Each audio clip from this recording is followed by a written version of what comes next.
할렐루야. 3월 11일 수요일 저녁 예배에 모신 분들을 예수 그리스도의 이름으로 환영합니다. 우리 다 같이 사도신경으로 신앙 고백하겠습니다. 나는 전능하신 아버지 하나님 천지 창조주를 믿습니다. 나는 그의 유일하신 아들 우리 주 예수 그리스도를 믿습니다. 그는 성령으로 잉태되어 동정녀 마리아에게서 나시고 본디오 빌라도에게 고난을 받아 십자가에 못 박혀 죽으시고 장사된 지 사흘 만에 죽은 자 가운데서 다시 살아나셨으며 하늘에 오르시어 전능하신 아버지 하나님 우편에 앉아 계시다가 거기로부터 살아있는 자와 죽은 자를 심판하러 오십니다. 나는 성령을 믿으며 거룩한 공교회와 성도의 교제와 죄를 용서받는 것과 몸의 부활과 영생을 믿습니다. 아멘. 네, 함께 찬송가 526장 하시겠습니다. 526장. 제가 예전 찬송가로는 316장이고요. 목마른 자들아. 526장 함께 찬양합니다.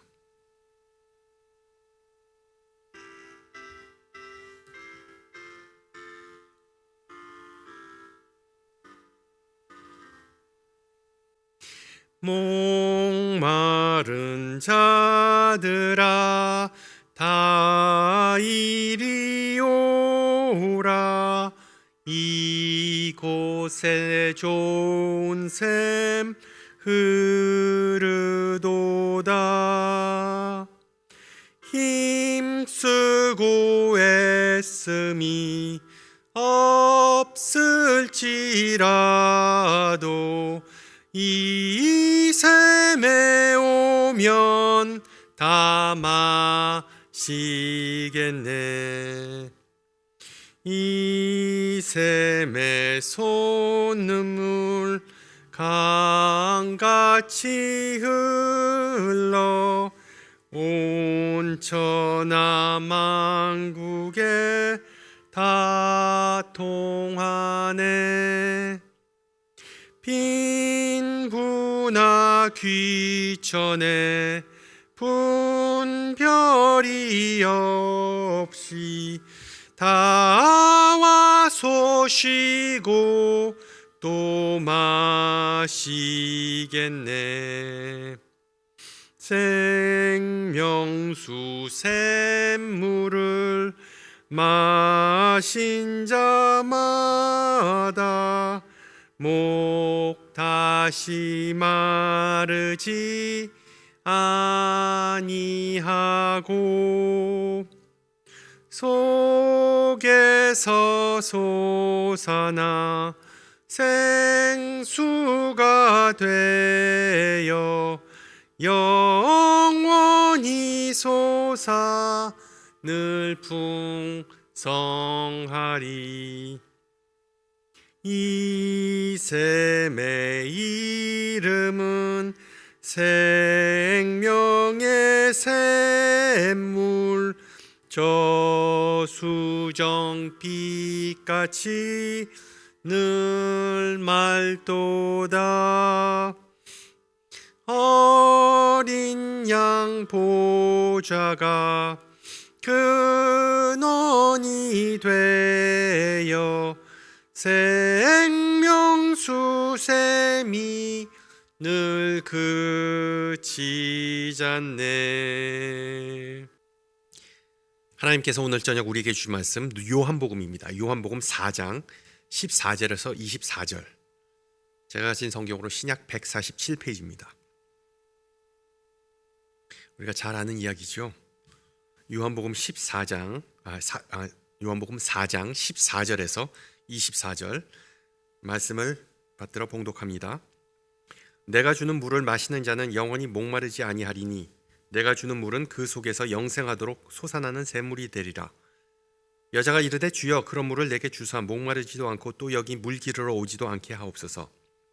이르시되 가서 내 남편을 불러오라. 여자가 대답하여 이르되 나는 남편이 없나이다. 예수께서 이르시되 내가 남편이 없다 하는 말이 옳도다. 너에게 남편 5이 있었고 지금 있는 자도 내 남편이 아니니 내 말이 참되도다. 여자가 이르되 주여 내가 보니 선지자로소이다. 우리 조상들은 이 산에서 예배하였는데 당신들의 말은 예배할 곳이 예루살렘에 있다 하더이다. 예수께서 이르시되 여자여 내 말을 믿으라. 이 산에서도 말고 예루살렘에서도 말고 너희가 아버지께 예배할 때가 이르리라.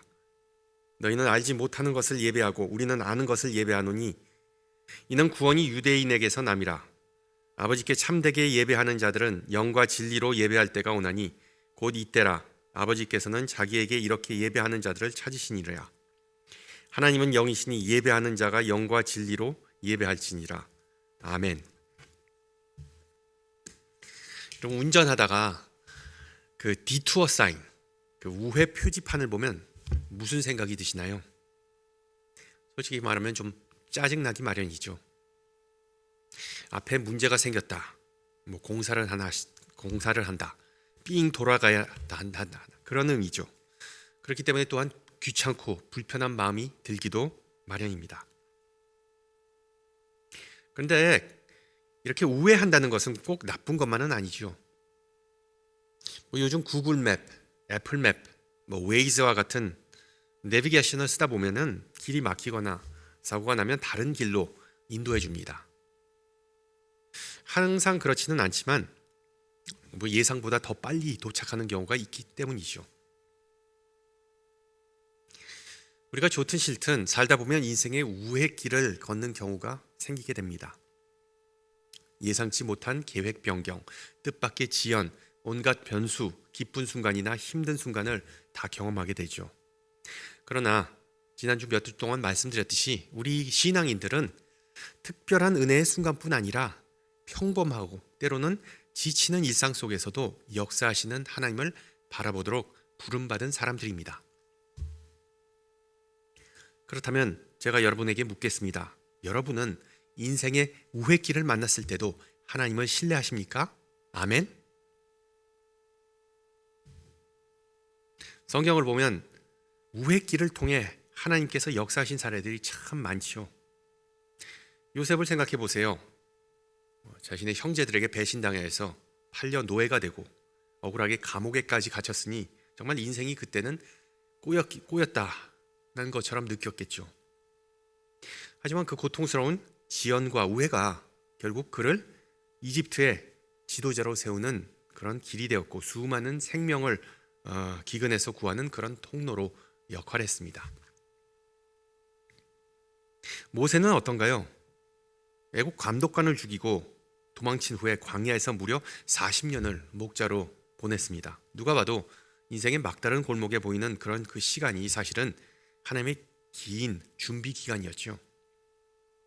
하나님은 그 광야에서 모세를 훈련시키시면서 지도로 다드시면서 이스라엘 백성을 약속의 땅으로 이끌 사람으로 세우셨던 그런 계획이셨습니다. 이스라엘 백성도 마찬가지죠.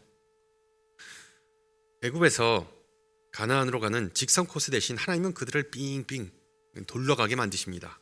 긴 광야 여정을 하도록 만드셨죠. 근데 그것은 결코 어떤 시간 낭비가 아니었습니다. 훈련의 시간이었습니다. 하나님을 의지하는 법, 신뢰하는 법, 하나님을 믿는 법을 가르치셨습니다. 그들이 영적으로 미숙했고 가나안 땅에 들어갈 준비가 되어 있지 않았기 때문이죠.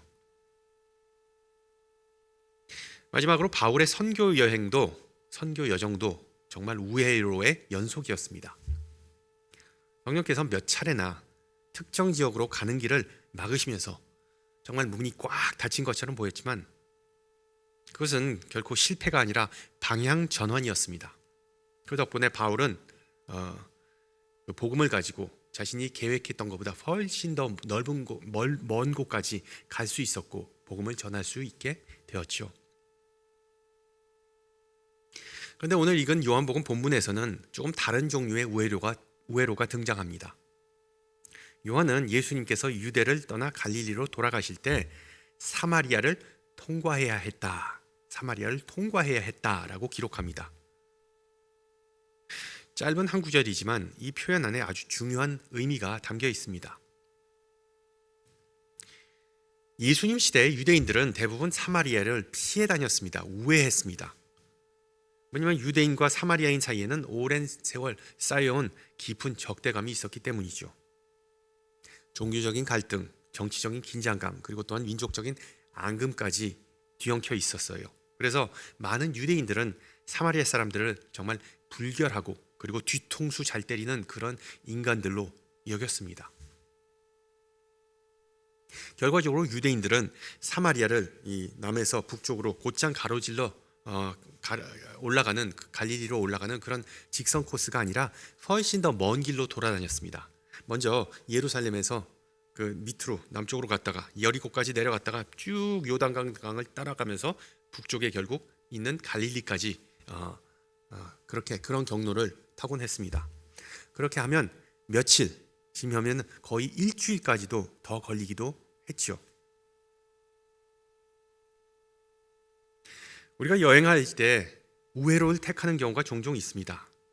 그 이유는 길이 더 편하거나 경치가 좋거나 차가 덜 막히거나 일부러 대도시의 혼잡함을 피하거나 아니면 여행 자체를 좀 즐기거나 하고 싶은 경우입니다. 하지만 사마리아를 피해 돌아가던 그 우회로는 성격이 정말 달랐습니다. 위험하거나 혼잡해서 피했던 것이 아니죠. 솔직히 말하면 경멸 때문에, 일종의 인종차별 때문에 피해갔던 것이었습니다. 며칠을 더 걷는 한이 있어도 자신들이 무시하는 사람들과 부대끼는 일만은 피하고자 했던 것이죠. 좀 고상한 비유는 아닙니다만 정확한 비유를 한번 들어볼게요. 여러분, 길을 걷다가 그 사이드워크에, 인도에 바닥에 개똥이 있으면 어떻게 하시나요? 그 똥을 그냥 밟고 지나가거나 심지어 그 위에 건너뛰는 사람도 없을 겁니다. 다들 피해서 돌아갑니다. 유대인들에게 사마리아인들은 딱 그런 존재들이었습니다. 그런데 예수님은 사마리아를 결코 피해 돌아가지 않으셨습니다. 그 한가운데를 곧장 통과했다고 성경은 기록합니다. 예수님에게는 얼마든지 선택권이 있었습니다. 다른 유대인들처럼 정말 긴 우회로를 택하실 수도 있었습니다. 하지만 예수님은 사람들이 덜 다닌 길, 모두가 피하던 그 길을 선택하셨습니다. 지름길이어서가 아니라 그 길을 가는 것이 바로 하나님의 계획임을 아셨기 때문입니다. 바로 그것을 요한은 말하고자 한 것입니다. 예수님께서 사마리아를 통하여 가셔야만 했다. 그리고 그런 과감하고 새로운 선택은 엄청난 결과를 만들어냈습니다. 한 여인의 인생뿐 아니라 복음을 갈망했던 한 마을 전체를 송두리째 바꿔놓았습니다. 여러분, 혹시 이런 생각 해보신 적이 있으신지요? 왜 우리는 자주 먼 길을 택할까요? 왜 일부러 삥 돌아갈까요? 역설적으로 들리지만 바로 불편해서이기 때문입니다. 불편함 때문입니다. 불편해서 우리는 오히려 우회로를 돌아갑니다. 인간은 자신을 불편하게 만드는 것을 모두 피하고자 합니다. 꺼내긴 어려운 대화, 낯선 동네, 내 수준에 맞지 않는 사람들 등등, 주로 두려움, 자존심, 편견, 그리고 귀찮은 마음 때문에 우리는 일부러 그런 상황, 그런 사람들을 피하고 외면하고 우회합니다. 문제는 내가 좀 편하고자 어려운 길 대신 쉬운 길을 택할 때, 우회하는 길을 택할 때 어떤 일이 벌어지는지 아시나요? 바로 하나님께서 우리를 만나시려는 그 순간들을 놓치게 되는 경우가 많습니다. 하나님께서 그 우회로 속에서 하시는 일을 보지 못하고 우회로 속에 숨겨진 하나님의 초대하심을 그냥 지나쳐 버리고 마는 것이죠. 반면 예수님은 사람들이 일부러 피해 다녔던 길을 택하셨습니다. 물론 사마리아를 관통하는 길은 가장 짧은 경로였기에 예루살렘에서 갈릴리로 가는 가장 직선 코스였기 때문에 우회로는, 엄밀한 의미에서 우회로는 아니었습니다. 그러나 그것이 바로 예수님께서 가야 할 길이었습니다. 그리고 거기서 이름조차 알려지지 않은 한 여인의 인생을 바꾸는 만남을 갖게 되셨죠. 이를 통해 예수님은 우리에게 아주 중요한 영적인 사실 하나를 알려주시는 것입니다. 주변으로 밀려난 사람들, 외로운 사람들, 소외된 사람들, 무시받은 사람들, 상처받는 사람들, 이들이 바로 하나님의 사역의 중심에 있다는 것입니다. 우물가의 그 여인처럼 하나님께서 주목하시고 긍휼을 베푸시는 사람은 우리가 원하는 사람, 우리가 생각하는 사람, 우리가 예상하는 사람이 아닐 수도 있고 우리가 어울리고 싶어하는 사람이 아닐 수도 있습니다. 하지만 그들도 우리처럼 living water, 생수, 생명수가 간절히 필요한 사람들이죠. 그래서 아이러니하게도 예수님은 생수를 건네주기 위해, 배달해주기 위해 우물가로 일부러 발걸음을 옮기셨습니다. 야곱의 우물가에 앉아 쉬시는 동안 한낮의 뜨거운 햇빛 아래 인생에서 정말 수많은 우회로를 걸어온 한 사마리아 여인이 등장합니다. 오늘 본문을 앞선 본문에 나온 내용이지만 그 여인은 정말 아무런 동행도 없이, 친구도 없이 혼자 우물가를 찾아왔습니다. 보통 여인들은 물을 길러 시원한 아침에 함께 그룹으로 왔습니다. 왜? 우물은 보통 그 마을의 사교적 중심지, 그 소셜 허브였기 때문이죠. 그런데 이 여인은 아무도 나오지도 않는 한낮, 그것도 가장 뜨거운 정오에 홀로 나옵니다. 아마도 수군거리는 소리, 뒤에서 오가는 험담, 그리고 곱지 않은 시선을 피하고 오랫동안 짊어져온 수치심으로부터 도망치고자 싶었던 것이겠죠. 유대인인 예수님의 입장에서 보면 이 여인은 거의 모든 면에서 정말 경멸스러운 이방인이었습니다. 우선 그녀는 사마리아 사람이었죠. 앞서 말씀드렸듯이 많은 유대인들이 사마리아인들을 이단이자 그리고 또한 혼혈이라고 경멸했습니다. 게다가 여성이었습니다. 당시 가부장적인 시대, 정말 우리가 상상하지 못할 만큼 그런 시대였는데, 그때 당시 랍비들, 스승들, 선생들, 위대한 그 어떤 지도자들은 공공장소에서 여성과 대화하지 않는 것이 관례였습니다. 심지어 자신들의 아내에게조차 말하지 않았습니다. 그리고 마지막으로 이 여성에게는 아픈 과거가 있었죠. 5명의 전 남편, 그리고 지금은 남편도 아닌 남자와 혼인하지 않은 상태에서 살고 있다는 것입니다. 많은 학자들과 설교자들은 과거에 이 여인을 어떤 고대판 문란한 여성으로 주로 묘사해 왔습니다. 남편을 자동차 바꾸듯 갈아치우는 여자, 남자를 잡아먹는 그 블랙 위도처럼 그런 여인의 그런 꼬리표를 붙여왔습니다. 사실 저도 어릴 때 그렇게 배웠습니다. 그 사마리아 여인은 그냥 도덕적으로 타락한 여자다. 그런데 성경을 조금 더 계속 공부하다 보니까 그 결론이 얼마나 말이 안 되는지를 저는 깨닫게 되었습니다. 여러분 생각해 보세요. 앞서 말씀드렸듯이 고대 이스라엘 사회와 그리고 사마리아 사회는 철저한 가부장적 사회였습니다. 그게 무슨 말인가 하면 남자는 마음만 먹으면 쉽게 아내를 쫓아낼 수 있었습니다. 이혼하는 것은 정말 손바닥 뒤집는 것보다 더 쉬웠습니다. 어떻게? 이혼 증서만 하나 써주면 그걸로 끝이었습니다. 그러니까 얼마든지 이혼하고 재혼할 수 있었던 것은 남성의 권한이었죠. 반면 여성에게는 그런 인권, 그런 권한조차 없었습니다. 이혼을 먼저 요구할 수 있는 방법도 전무했습니다.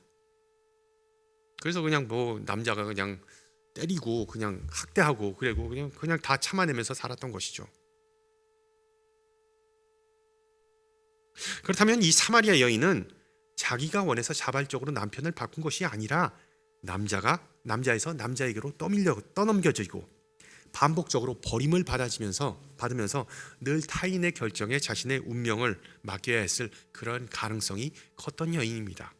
어떻게 보면 이 여인은 방탕하고 비도덕적인 여인이 아니라 오히려 비운의 피해자였던 것이죠.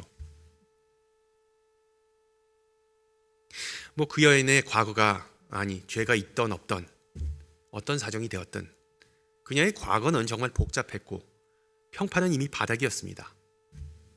그녀는 이중적으로 소외되고 삼중적으로 무시당하는 그런 존재였습니다. 사회적으로 그녀는 정말 잘못된 민족, 사마리아인, 잘못된 성별, 여성, 잘못된 편판, 과거를 가진 사람이었습니다. 정말 삶의 모든 요소는 그녀가 무시받고 기피해야 할 대상임을 가리켰습니다. 그럼에도 불구하고 예수님은 과감하게 그녀에게 다가가서 말을 거십니다.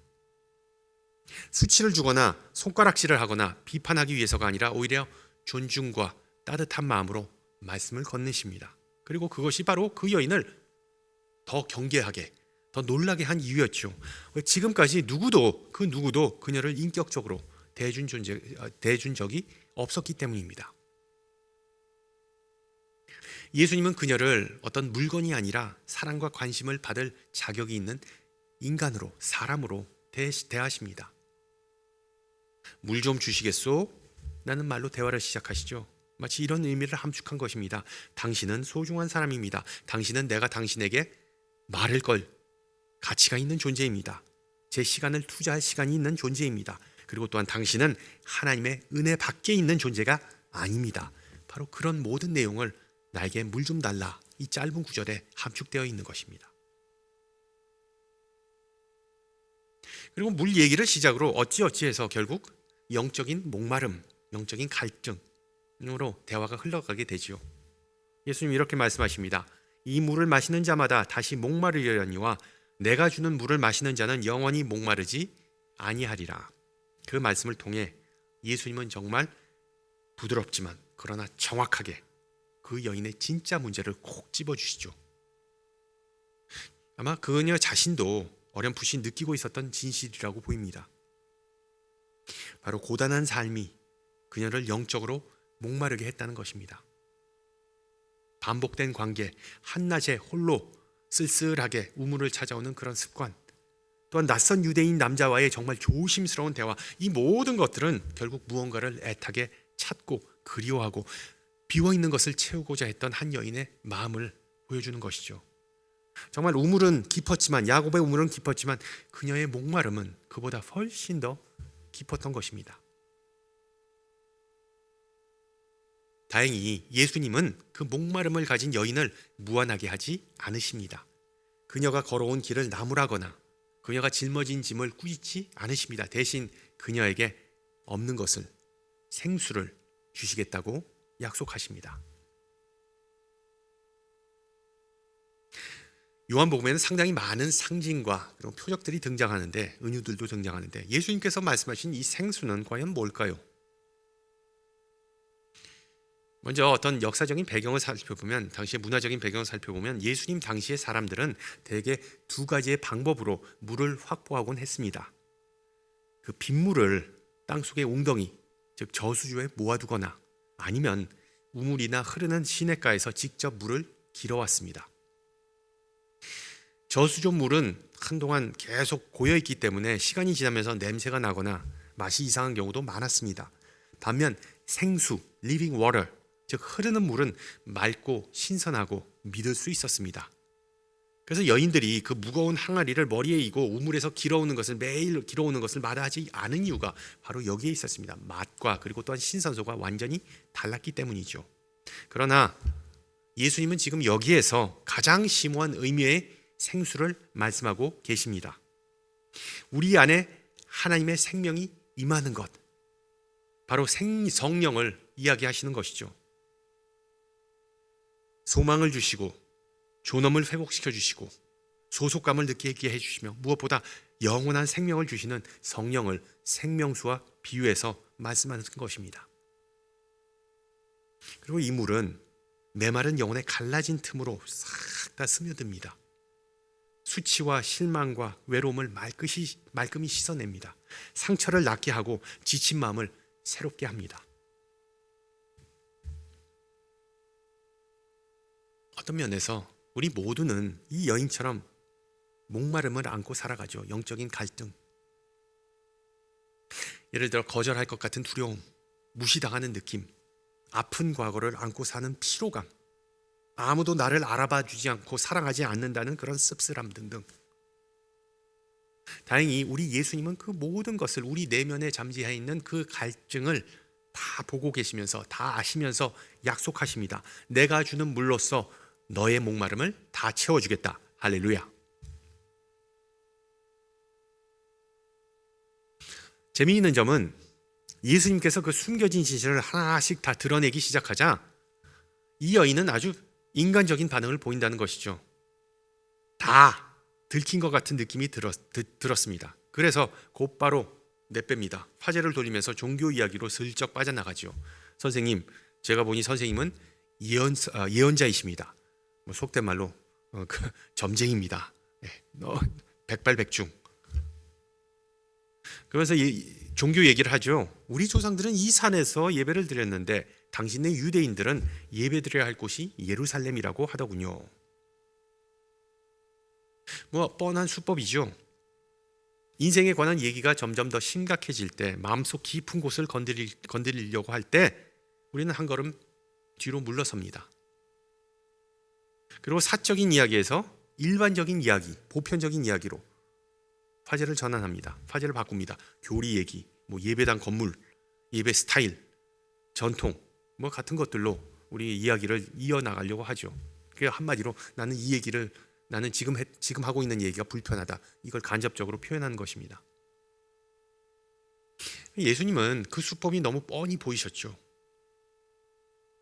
그런데 예수님은 그 여인을 다시 한번 무언하지 않게 하십니다. 그 질문을 무시하지 않고, 야, 너 정신 차려. 우리가 했던 얘기가 뭐냐? 이렇게 하시지 않으시고 완전히 새로운 관점으로 대화의 방향을 이끌어 나가시는 그런 지혜를 보여주십니다. 예배는 이 산이냐, 즉 사마리아인들이 예배드렸던 그 세겜, 그 그리심산, 그리심산이냐, 아니면은 성전이냐, 그 예루살렘 성전, 시온산에 있는 성전. 그러니까 이 산이냐, 저 산이냐, 예루살렘의 문제냐, 사마리아냐 문제냐, 이게 아니라고 하신 후에 유명한 선언을 하시죠. 아버지께 참되게 예배하는 자들은 영과 진리로, in spirit and in truth, 예배할 때가 오니라, 곧 이때라. 하나님은 영이시니 예배하는 자가 영과 진리로 예배할지니라. 쉽게 말해서 예배는 어디가 아니라, 어디에서 예배하는 것이 중요한 것이 아니라 누구에게 예배를 하는 것이 핵심이라는 것입니다. 장소의 문제가 아니라 진정성의 문제입니다. 외적인 형식의 문제가 아니라 마음의 문제입니다. 즉 참된 예배에는 그 어떤 공간적인 한계, 경계가 없습니다. 또한 문화와 간섭을 다 넘어섭니다. 모든 논쟁과 꼬리표를 다 초월합니다. 영과 진리 안에서, 즉 성령으로, 그리고 하나님의 진리신 예수 그리스도를 통해 우리를 하나님의 임재 앞으로 끌어주는 것이 바로 참된 예배이죠.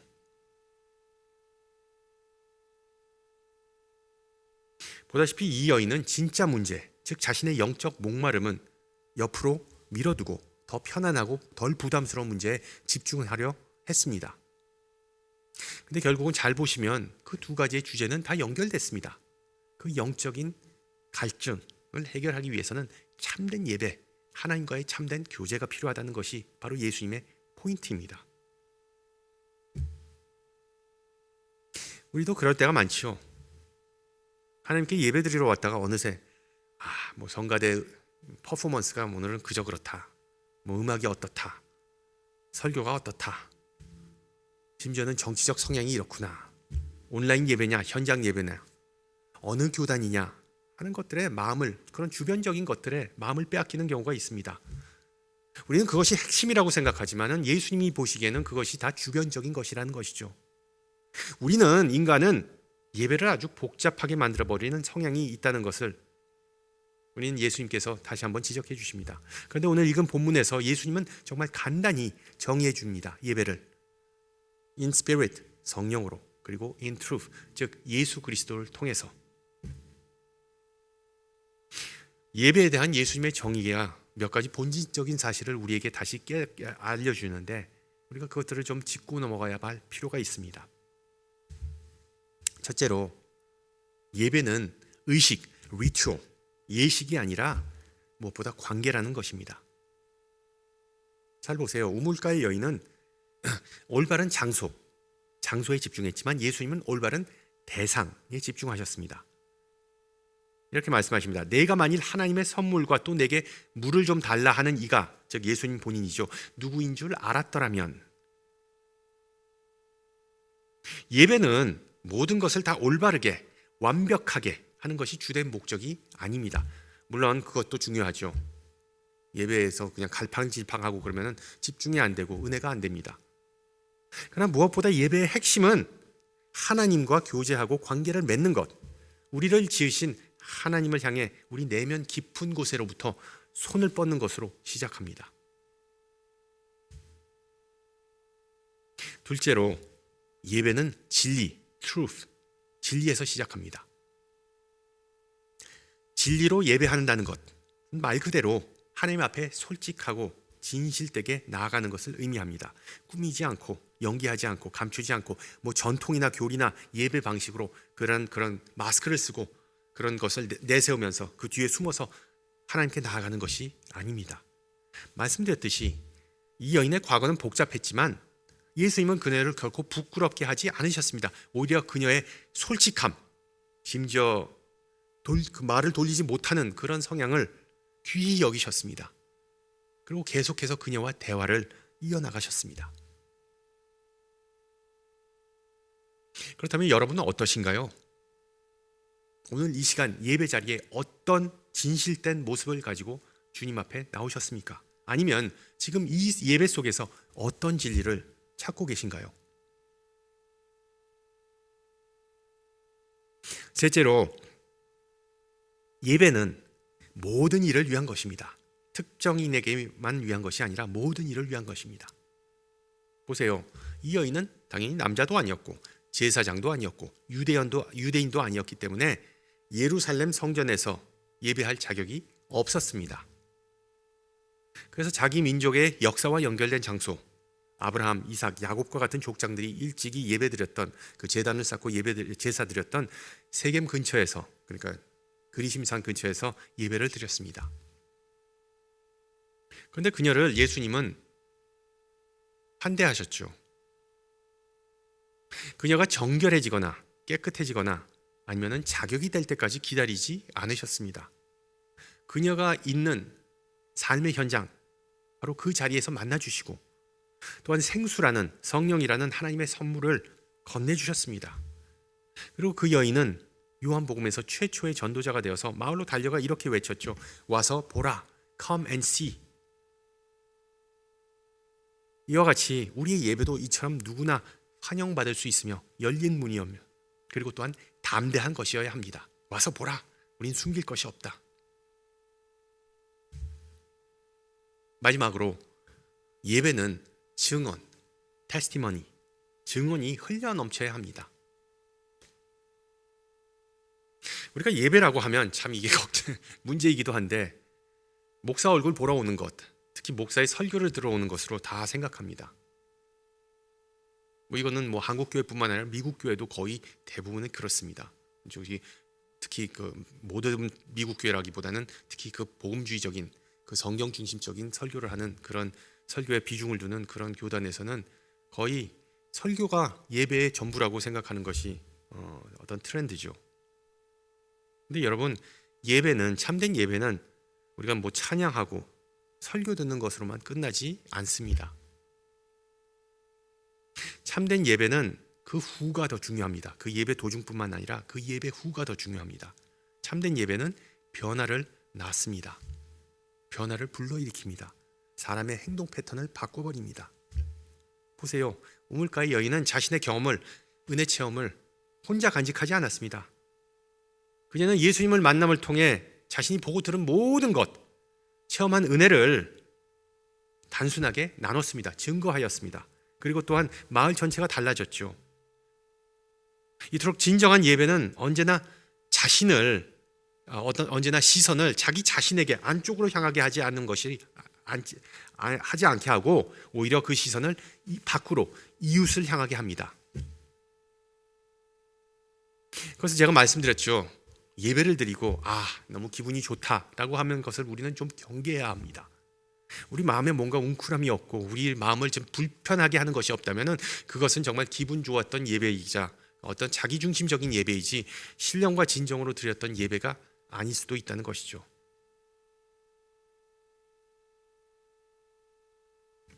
말씀을 정리합니다. 아까 우물이 마을의 사교 중심지였다고 말씀드렸죠. 이것은 옛 이스라엘이나 사마리아뿐만 아니라 우리 한국 사회, 과거의 한국 사회에서도 마찬가지였습니다. 그와 비슷하게 우리가 섬기는 교회는 어떤 영적 중심지입니다. Spiritual hub. 어찌 보면 우리는 매 주일마다 이 교회라는 영적인 우물가에 다 모입니다. 세크라멘토 지역에 있는 그 서버에 있는 사람 모든 분들이 다 이쪽으로 모이게 되죠. 허브입니까? 그리고 가끔은 새로운 얼굴들을 보게 됩니다.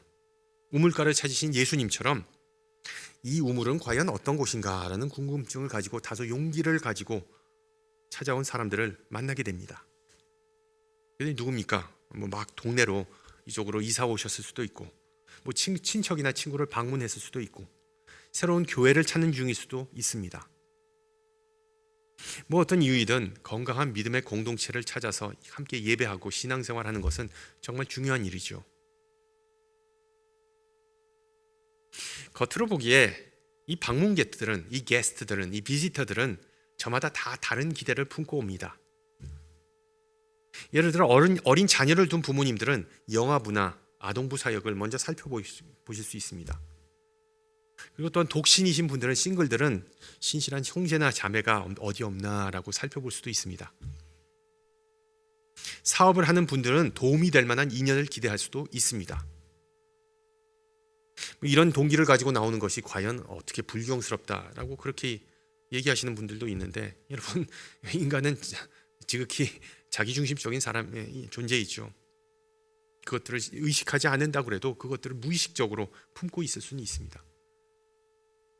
반면에 또 어떤 분들은 그냥 마음을 울리는 찬양이나 좀 힘이 되는, 위안이 되는 그런 설교 한 편을 듣기를 원할 수도 있습니다. 그런 마음을 가지고, 그런 다양한 마음을 가지고, 그런 다양한 영적인 상태로서 다 이런 이 교회라는 이 영적인 우물, 허브에 모이게 되죠. 그런데 우리가 간과하는 사실이 하나 있는데, 바로 우물은 우리가 목말라서 찾아오는 곳이라는 것입니다. 우리가 물이 다 떨어졌기 때문에 물을 채우기 위해서 오는 것이죠.